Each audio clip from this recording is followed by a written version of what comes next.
नमस्कार, मैं हूं राहुल सिन्हा। छत्तीसगढ़ के दिन भर का अपडेट लेकर हम हाजिर हैं, जहां खबरें विस्तार से और रफ्तार से होंगी। तो चलिए अब शुरू करते हैं आपका पसंदीदा बुलेटिन। अब छत्तीसगढ़ की बारी।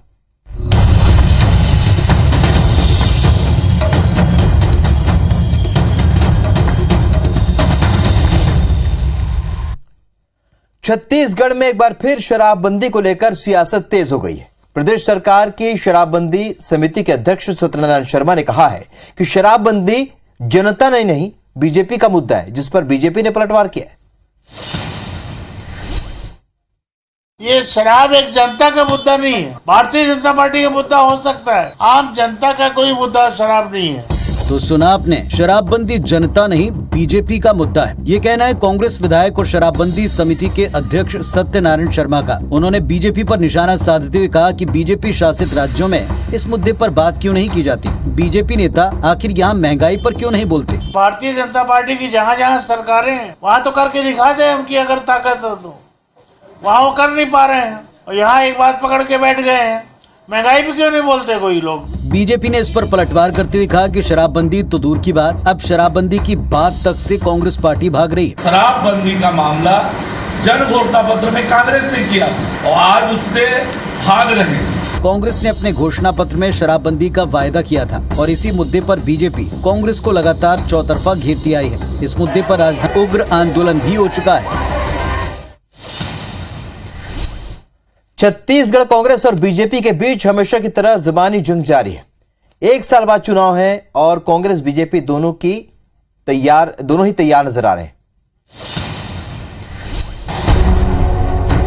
छत्तीसगढ़ में कांग्रेस बीजेपी एक्शन मोड में है। दोनों दलों में जिम्मेदार और वरिष्ठ नेता छत्तीसगढ़ का दौरा कर रहे हैं। बस्तर में संगठन को मजबूत करने भाजपा प्रदेश अध्यक्ष अरुण साव और नेता प्रतिपक्ष नारायण चंदेल ने आज सुकमा का दौरा किया। बस्तर संभाग की सभी 12 सीटों पर दमदारी से चुनाव लड़ेंगे। बस्तर का विकास भारतीय जनता पार्टी के हाथों में ही सुरक्षित होगा। साव का कहना है कि बस्तर को बीजेपी ही सुरक्षित रख सकती है। वहीं नेता प्रतिपक्ष ने भूपेश सरकार को कर्ज के मुद्दे पर घेरा। छत्तीसगढ़ पूरे कंगाली के कगार पर खड़ा है। कर्जे का ब्याज चुकाने के लिए कर्जा लेना पड़ता है। अब बात कांग्रेस की करें। कांग्रेस को लगता है कि तीसरे मोर्चे का असर कम हुआ है, जिसका फायदा उसे मिलेगा। इस बार मुझे नहीं लगता जो कि कांग्रेस का ज्यादा प्रभाव उन जिलों में रहेगा, उसका लाभ हमें लगता है कि कांग्रेस पार्टी को मिलेगा। कुल मिलाकर छत्तीसगढ़ में दोनों दल अपनी अपनी रणनीति बनाने में जुटे हैं, जिसके मुताबिक दौरे हो रहे हैं।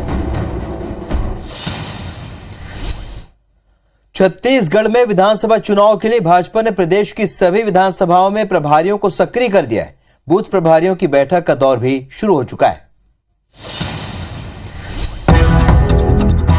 भाजपा ने मिशन 2023 के लिए अपने 90 विधानसभा प्रभारियों को सक्रिय कर दिया है। प्रभारियों को जिले से लेकर बूथ स्तर के कार्यकर्ताओं की बैठक लेने और चुनावी मोड में जुट जाने के निर्देश दिए गए। विधानसभा प्रभारियों को बहुत बड़ी जिम्मेदारी दी गई। कई बार स्थानीय मुद्दे बड़े आंदोलन में छूट जाते हैं। इस स्थानीय मुद्दे को लेकर हम वहाँ पे आंदोलन करेंगे, बूथ लेवल पे कार्यकर्ताओं के साथ बैठक करेंगे। तो ये कह सकते हैं कि पूरा छत्तीसगढ़ चुनावी मोड में आ गया है। केवल 12 महीने का समय बचा है।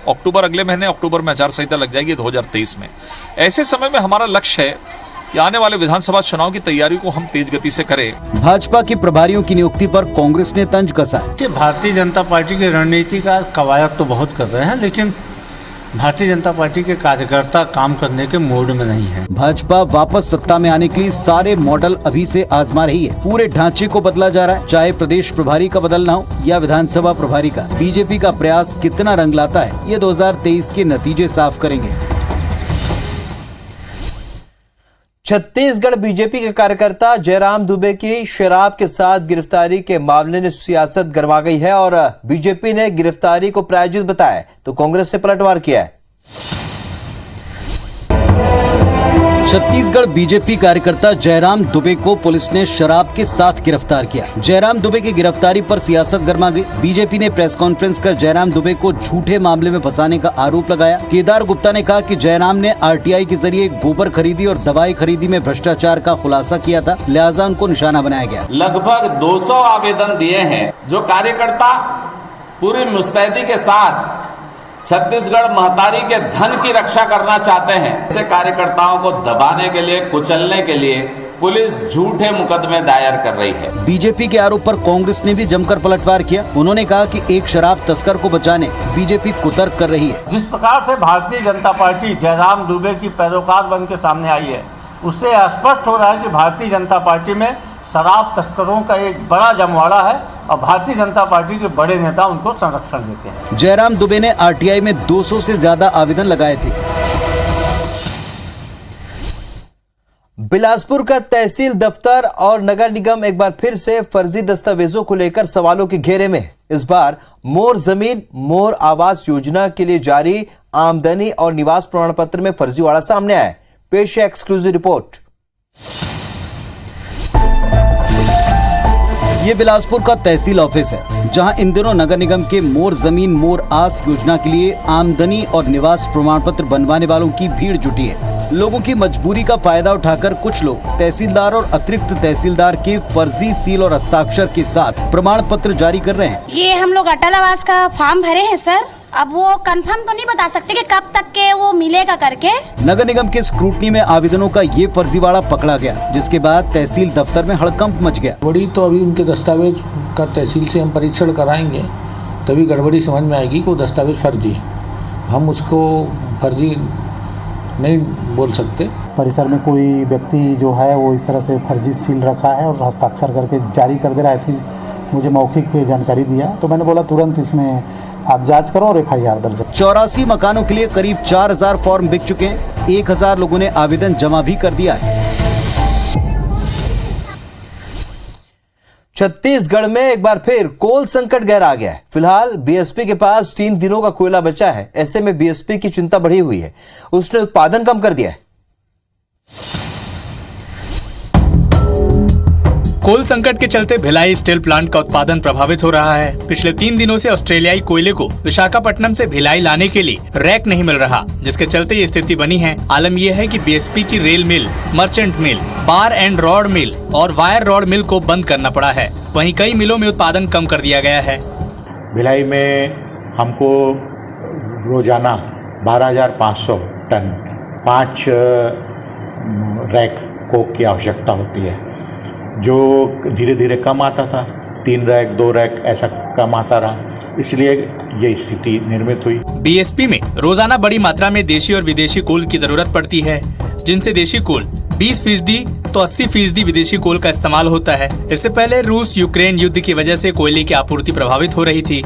अब बिजली संकट को दूर करने ज्यादातर रैक को लगा दिया गया है, जिससे दूसरे क्षेत्र के लिए रैक की कमी हो गई है। केशकाल में धर्मांतरित शख्स की मौत के बाद जोरदार हंगामा हुआ। आदिवासी समाज ने दफन किए शव को निकालने की मांग की। पुलिस ने समझाइश देकर मामला शांत कराया। केशकाल के धनोरा थाने के बाहर आदिवासियों के प्रदर्शन धर्मांतरण के खिलाफ है। दरअसल धनोरा गांव के धर्मांतरित रामसाय उसेंडी की मौत बुधवार को हो गई। परिजनों ने शव को दफना दिया, जिससे आक्रोशित ग्रामीण शव को बाहर निकालकर धर्मांतरित समाज के शमशान में दफनाने की मांग करने लगे। पुलिस और जिला प्रशासन ने दोनों पक्षों को समझाइश दी। इस दौरान मृतक के परिजनों ने फिर से आदिवासी समाज में शामिल होने की बात लिखित में कही। लिहाजा गुरुवार को आदिवासी समाज की बैठक रखी गयी, जिसमें मृतक के परिजन शामिल नहीं हुए, जिससे आदिवासियों का गुस्सा भड़क गया। ग्रामवासियों के द्वारा यह निर्णय लिया जा रहा है कि जो ईसाई धर्म परिवर्तित किया हुआ व्यक्ति है, उसके शव को बिना ग्रामवासियों के पूछे बिना यहाँ दफनाया गया है। प्रशासन दोनों पक्षों को समझाने की कोशिश में जुटा है। ग्राम सभा आयोजित की गई है धनोरा की, उसमें ग्रामवासी इकट्ठा हुए हैं और चर्चा कर रहे हैं। दोनों पक्ष के बीच समझौता वाली बात चल रही है। बस्तर में तेजी से धर्मांतरण हो रहा है, लिहाजा आदिवासी समाज अपनी संस्कृति को बचाने इसका विरोध करता आया है। रायगढ़ के डिग्री कॉलेज में एडमिशन को लेकर 2 पक्ष आपस में भिड़ गए, जिसके बाद एबीवीपी के कार्यकर्ता थाने का घेराव करने लगे और पुलिस ने मामले की जांच शुरू कर दी।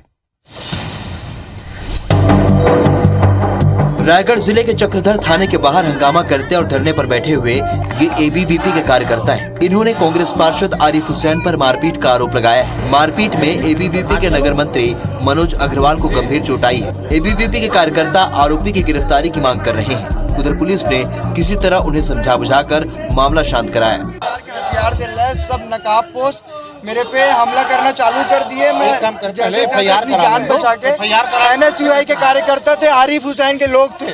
पुलिस ने घायल शख्स का डॉक्टरी मुलाहिजा करवाया है। साथ ही सीसीटीवी फुटेज खंगाल रही है, जिसके आधार पर कार्रवाई की जाएगी। घटनास्थल का सीसीटीवी फुटेज वगैरह है, ये सब हम अभी तलाश कर रहे हैं और पहचान करने का प्रयास कर रहे हैं कि कौन कौन इसमें इन्वॉल्व थे। वैधानिक कार्रवाई करेंगे, जैसे उसको इलाज करा के लाते हैं, फिर उसमें FIR रजिस्टर करके जो इसमें आरोपी होंगे उनकी गिरफ्तारी की जाएगी। रायगढ़ के डिग्री कॉलेज में एडमिशन को लेकर ये मारपीट हुई है। दोनों पक्षों के राजनीतिक दलों से जुड़े होने की वजह से पुलिस भी फूंक फूंक कर कदम रख रही है। और अब बात एक ऐसी खबर की जो आपके काम की है। छत्तीसगढ़ में बिजली विभाग अब प्रीपेड मीटर लगाने की तैयारी शुरू कर रहा है। अब मोबाइल की तर्ज पर इस मीटर को भी पहले रिचार्ज करना होगा। देखिए खास रिपोर्ट।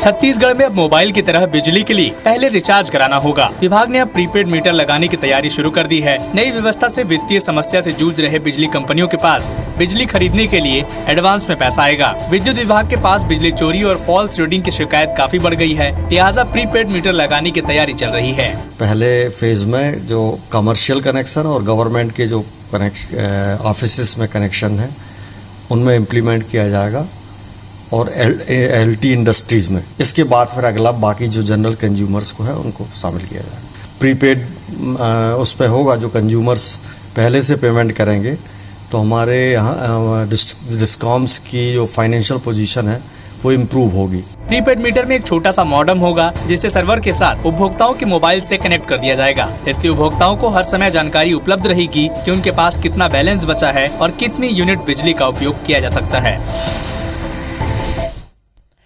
छत्तीसगढ़ वन विभाग के दैनिक वेतनभोगी कर्मचारियों की बेमियादी हड़ताल खत्म हो गई है। हड़ताली कर्मचारियों ने मांग पूरी नहीं होने पर अगले साल फिर से आंदोलन की चेतावनी दी।